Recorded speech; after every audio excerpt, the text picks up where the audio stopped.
इस्लामाबाद से टिकट किसे मिल रहा है? आप भी उम्मीदवार। मैं बड़े इश्यूज के ऊपर बात करूं।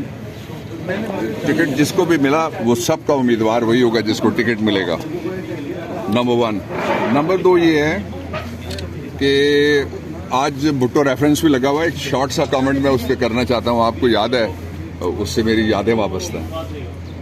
कमेंट ये है कि भुट्टो रेफरेंस में अब मुझे तवक्को है पूरी सुप्रीम कोर्ट से कि उन्हें भुट्टो को इंसाफ मिलना चाहिए, शहीद को। अदालती मकतूल है और उसका सबब यह है कि एक साबिक वज़ीर-ए-आज़म के लिए एक टेलर मेड कानून बना, रायविंड वाला, और उसको फिर एग्जामिन करने के लिए सुप्रीम कोर्ट ऑफ पाकिस्तान को बजा तौर पे उन्होंने एक सुओ मोटो नोटिस लिया जिसमें सुप्रीम कोर्ट की जजमेंट जो है वो रिजर्व हो गई।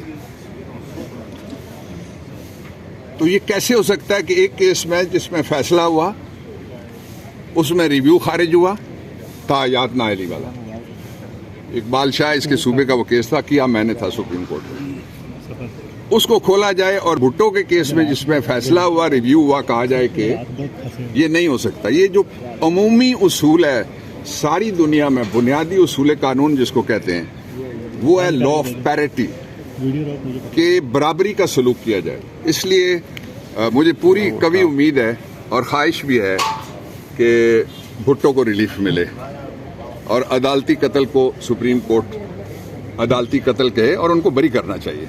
एक और इसकी बेशुमार मिसालें मौजूद हैं। बाद अज़ मर्ग लोगों को मुजरिम करार दिया गया है, बाद अज़ मर्ग लोगों को बरी भी किया गया, सारी दुनिया के अंदर से। मैंने अच्छा, अब आ जाए जो मौजूदा इलेक्शन है। इलेक्शन में 2 गेमें चल रही हैं। गेम नंबर 1, सबसे बड़ी गेम जो है वो क्या है, उसको कहते हैं अंग्रेजी में डिसेप्शन, धोखा। लोगों को इलेक्शन में वोट से दूर रखने के लिए प्रोपेगेंडा करवाया जा रहा है।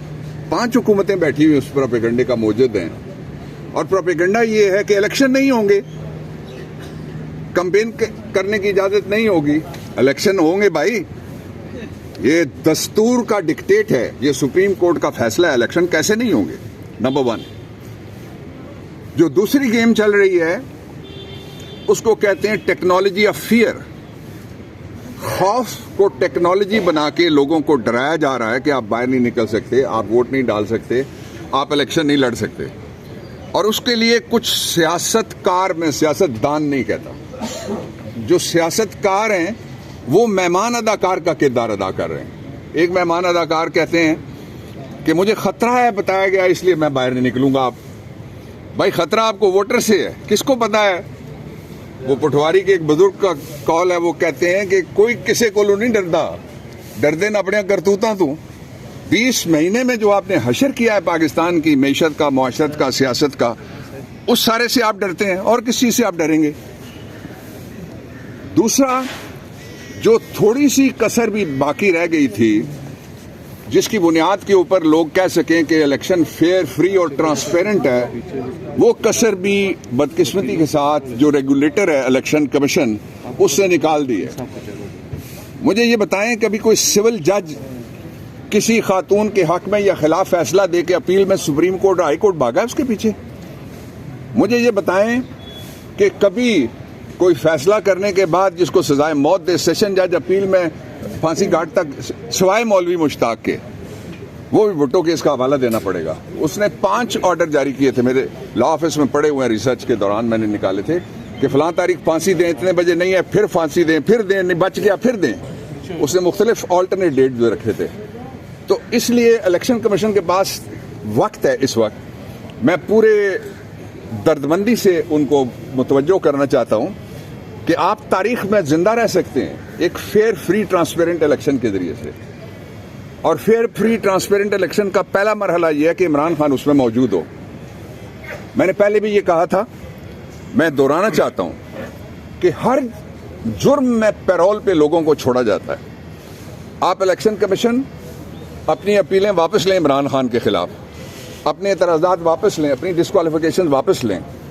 लोग अगर उसको वोट नहीं देंगे तो वो किस तरह से जीतेगा? एक सादा सा फार्मूला ही है।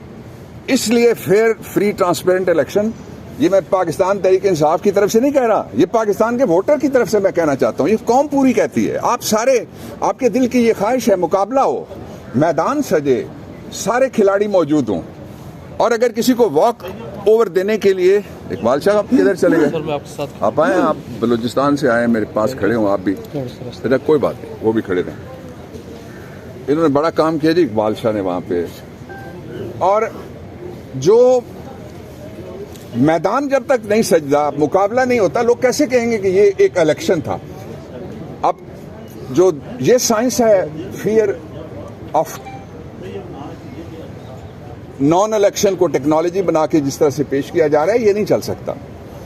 आखिरी बात इस पे जो मैं कहना चाहता हूं वो ये है कि इस वक्त पाकिस्तान की तारीख में जिस तरह से एक पार्टी को रोकने के लिए जो कुछ हुआ है, कभी इतने बड़े पैमाने पर कागजात मुस्तरद नहीं हुए, कागजात छीने कभी नहीं गए, औरतों पे हाथ कभी नहीं डाला गया, माओ बहनों बेटियों को जो अंदर और बाहर आरओ के दफ्तर से इस तरह से कभी उनको बेतौकीर नहीं किया गया।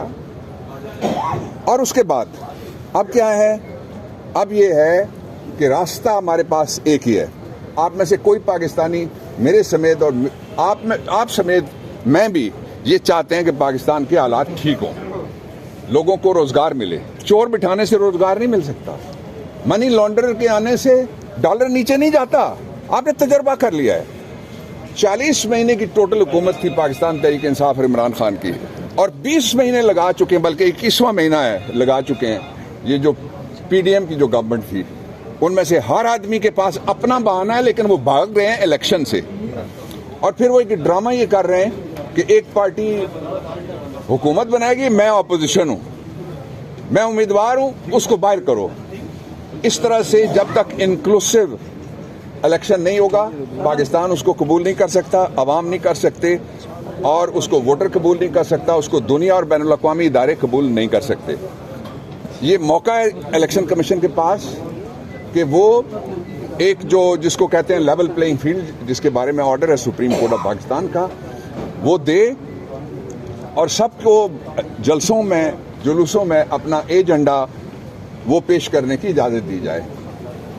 जो आखिरी बात मैं आपको बताना चाहता हूं, सबसे इंपॉर्टेंट बात है वो ये कि पाकिस्तान में इससे पहले इलेक्शन भी हुए, और पाकिस्तान में हर मार्शल लॉ के दौर में सिलेक्शन भी हुए। इस दफा पता चल रहा है कि ये इलेक्शन नहीं है, पुलिस की भर्तियां हैं जिनमें हमेशा लाठीचार्ज होता है। बाबर अवान साहब, एक अरसे बाद एक केस लगा हुआ है, तो क्या सुप्रीम कोर्ट ऑफ पाकिस्तान मुस्तकबिल में भी टाइमली फैसले करेंगी या इसी तरह किसी के साथ इंसाफ